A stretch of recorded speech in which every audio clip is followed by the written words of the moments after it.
Assalamualaikum warahmatullahi wabarakatuh. Auzubillahi minasyaitonirrajim. Bismillahirrahmanirrahim. Alhamdulillahirabbil alamin. Wa bihi nasta'in. Wassalatu wassalamu ala asyrafil mursalin wa ala alihi wa sahbihi ajma'in. Alhamdulillah, jumpa lagi hari ini, hari yang ke-16 Ramadan. Terima kasih kepada sahabat-sahabat yang masih sudi untuk mengikuti tazkirah Balighu anni walau ayah sepanjang Ramadan ini. Alhamdulillah, dengan izin Allah dapat saya manfaatkan setiap hari Ramadan dengan menyampaikan tafsir satu ayat daripada surah Saba. Ya, jadi hari ini hari yang ke-16, jadi kita masuk ayat yang ke-16 insya-Allah. Dalam ayat yang ke-16 ni sebenarnya ikuran daripada ayat yang ke-15 yang telah kita bincangkan semalam, di mana Allah Subhanahu Wa Taala menceritakan tentang Sabak. Sabak ini dia boleh jadi nama tempat ataupun nama kabilah, ya. Namun Sabak ini menerima anugerah nikmat yang tak ternilai banyaknya, dengan tanah yang subur, dengan pelbagai jenis tanaman, buah-buahan yang sangat mewah. Jadi dengan nikmat yang besar itu, Allah perintahkan kepada mereka, kulu mir rizqi rabbikum. Jadi Allah kata, makanlah daripada rezeki Tuhanmu. Maknanya nak makan tu kena ingat ni, semua ni adalah rezeki daripada Tuhan kamu. Itu satu, ya. Mengiktiraf bahawa segala nikmat yang ada adalah rezeki daripada Tuhan. Dan nikmati semua tu, washkurulah. Jadi dah tahu nikmat ni daripada Tuhan, maka bersyukurlah dengan segala nikmat ni.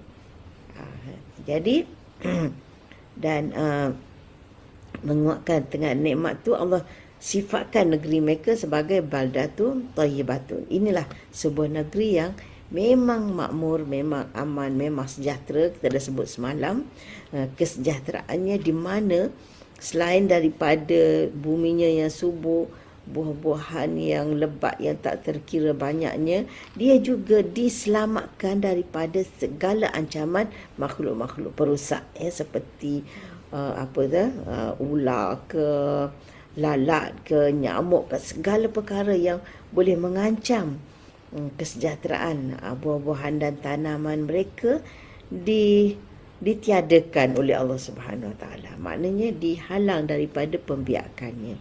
Warabbun ghafur, dan Tuhan yang Maha Pengampun. Apabila kamu mengekalkan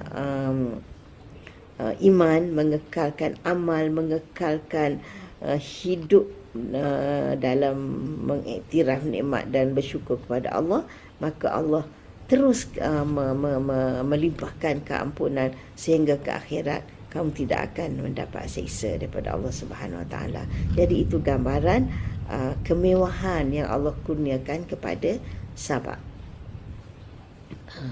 Okey, dan kalau kita Sabak ni kita katakan sebuah tempat, sebuah negeri, sebuah daerah, ianya terletak di Yaman, ya, di selatan Yaman. Ataupun kalau kita kata kabilah pun, maknanya kabilah yang hidup di situlah, maknanya dia merujuk kepada satu daerah di Yaman tu. Okey, jadi apa berlaku? Ini Allah nak sebut dalam ayat yang ke-16. Fa'aradu. Maka mereka ingkar, berpaling. Jadi a'radu ni maknanya berpaling ataupun ingkar daripada perintah Allah Subhanahu Wa Taala. Okey, ada seorang bagi salam. Waalaikumsalam warahmatullahi wabarakatuh. Ahlan wa sahlan. Terima kasih, ya, kerana sudi bersama dalam tazkirah petang ni. Jadi fa'aradu ni maknanya berpaling. Maknanya tak taatlah kepada perintah Allah. Kalau dalam ayat yang ke-16 tu Allah kata kulu mir rizqi rabbikum, makanlah daripada rezeki Tuhanmu. Tetapi mereka makan mereka tak kata ni daripada rezeki Tuhan. Tapi bila mereka menikmati buah-buahan yang lazat, yang enak tu, mereka kata ini hasil usaha mereka, hasil kerja mereka. Mereka yang tanam, mereka yang usahakan, jadi mereka yang dapat hasilnya. Jadi apabila nikmat itu sendiri tidak diiktiraf datangnya daripada Tuhan, daripada Allah Subhanahu Wa Taala, maka tak adalah syukur.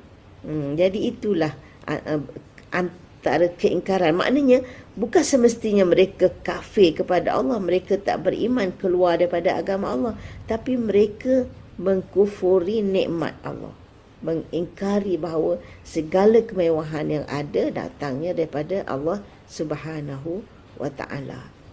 Jadi dalam tafsir menyebut bahawa peringatan demi peringatan diberikan kepada mereka, diutus beberapa orang rasul, ya. Wallahu alam, kalau ikut dalam Ibnu Katsir ni, dia kata ada riwayat mengatakan Allah menghantar 12,000 nabi.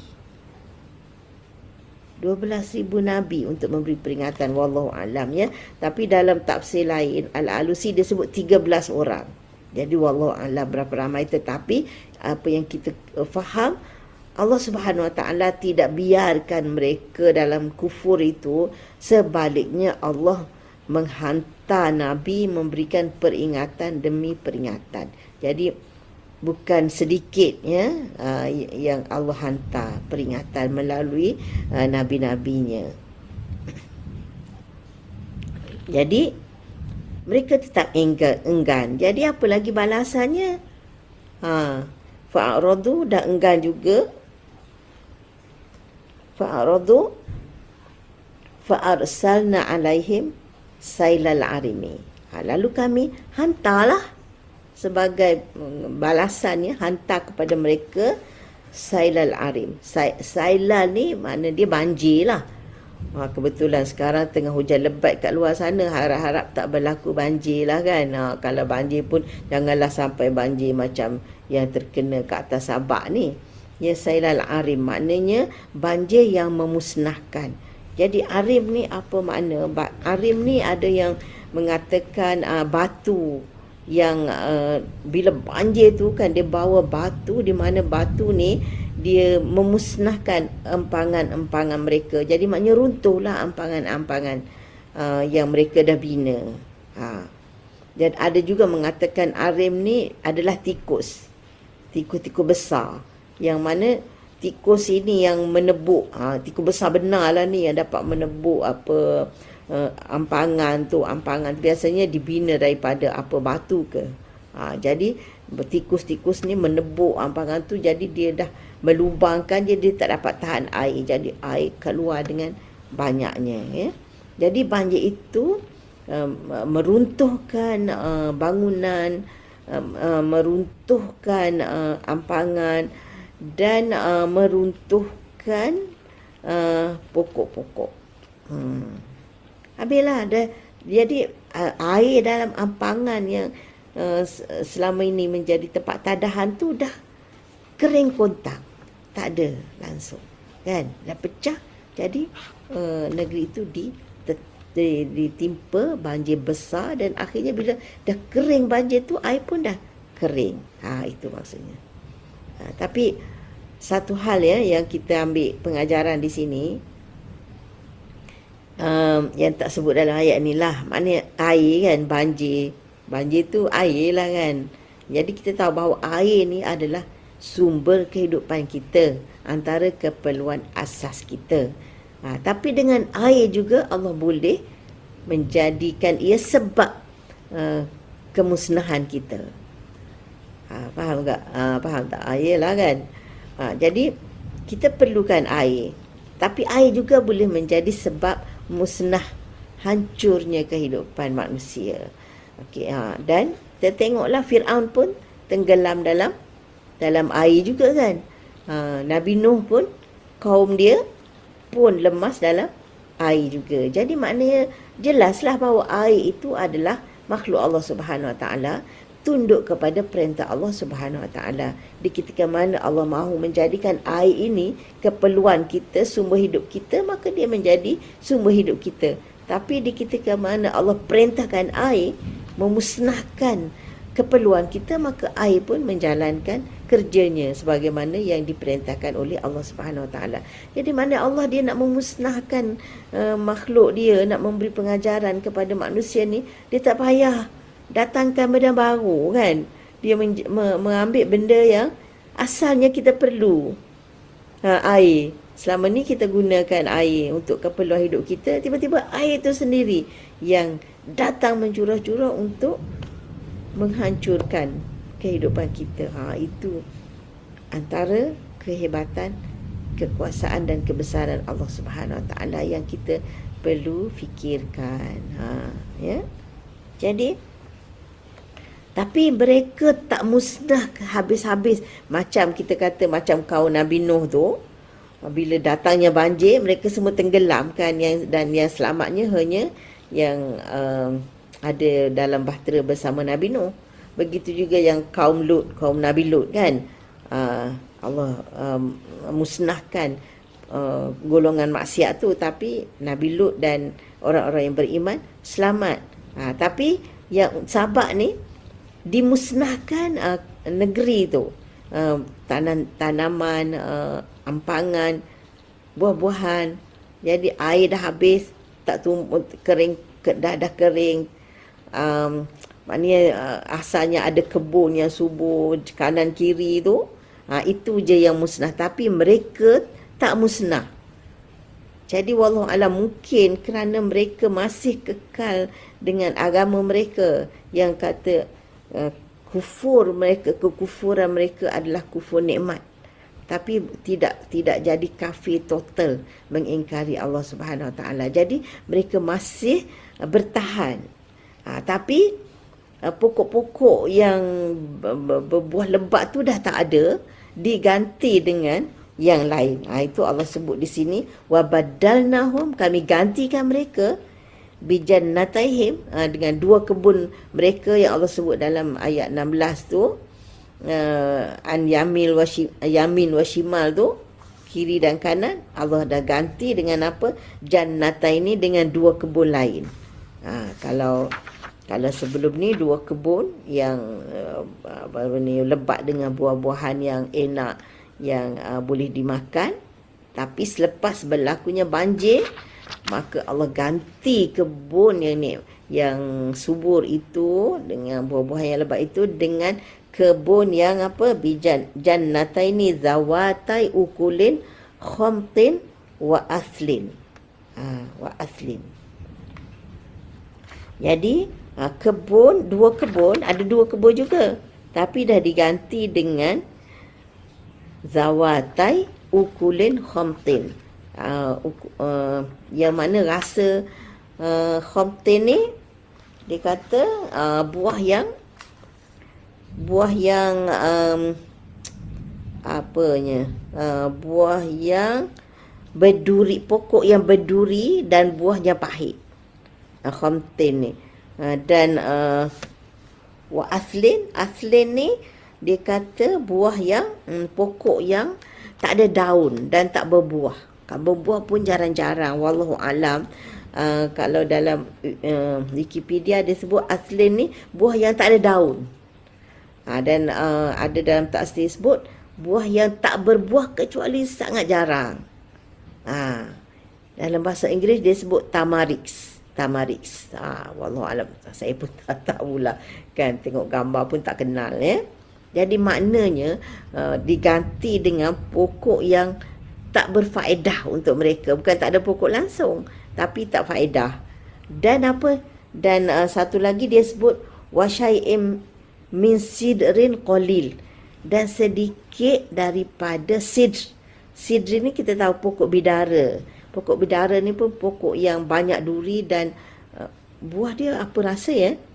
Pokok bidara ni. Jadi tapi qalil.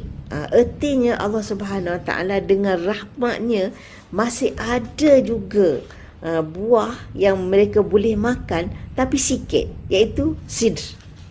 buah sidr. Jadi artinya Allah tak hapuskan segala-galanya, tak hapuskan semua sekali. Jadi ada pokok, kalau satu jarang berbuah, buah pula pahit. Kalau lalu nak makan, makanlah kan. Lepas tu aslin, buah yang pokok yang tak ada daun pun tak ada buah. Jadi tak boleh dimanfaatkan juga. Wallahu alam, kalau ada teknologi kan boleh tukar yang pahit je jadi manis ke ataupun menyelerakan untuk makan. Itu wallahu alam lah kan. Tapi maknanya ada lagi lah Allah bekalkan pokok untuk mereka. Dan syai'in min sidrin qalil, dan ada sedikit pokok bidara. Pokok bidara ni yang ada buah tapi tak banyak. Bagi jugalah tak musnahkan semua. Jadi itulah ganjaran balasannya kepada mereka yang kufur. Jadi Allah, kita sambunglah sebab ayat yang ke-17 ni dia sambungan dia kepada 16 tu, zalika jazainahum bima kafaru. Itulah kami balaskan kepada mereka, jazainahum bima kafaru, dengan sebab mereka kufur. Mereka kufur. Jadi kemungkinan kufur di sini makna dia adalah kufur nikmat, tidak mensyukuri nikmat. Wahal nujazi illal kafur, dan adakah kami memberikan balasan kecuali orang yang kafur. Kafur maknanya sangat kufur, sangat mengingkari nikmat. Jadi itulah balasan daripada Allah Subhanahu Wa Taala kepada mereka yang diberikan nikmat yang melimpah ruah tetapi tidak mensyukuri nikmat yang Allah dah berikan itu. Maka Allah gantikan nikmat yang mewah itu dengan kesusahan dan keperitan. Nak makan pun susah. Ada pokok pun pokok tak berbuah. Ada pokok yang ada buah pun sikit sangat. Jadi padahal selama ini mereka dikurniakan dengan kemewahan yang tak tergambar. Jadi alhamdulillah Allah tak balas kita zaman sekarang ni sebagaimana Allah balas Sabak ni.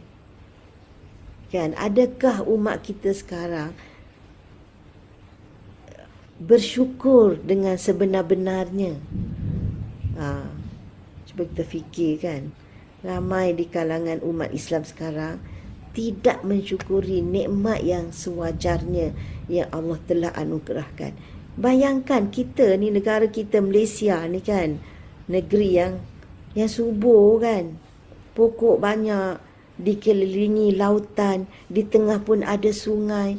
Tapi bayangkan, kita nak makan, kita masih import dari luar.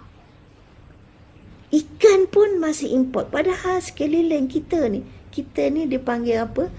Macam semenanjung kan, macam Shibhul Jazirah dalam bahasa Arab, maknanya dia serupa pulau sebab dikelilingi oleh lautan.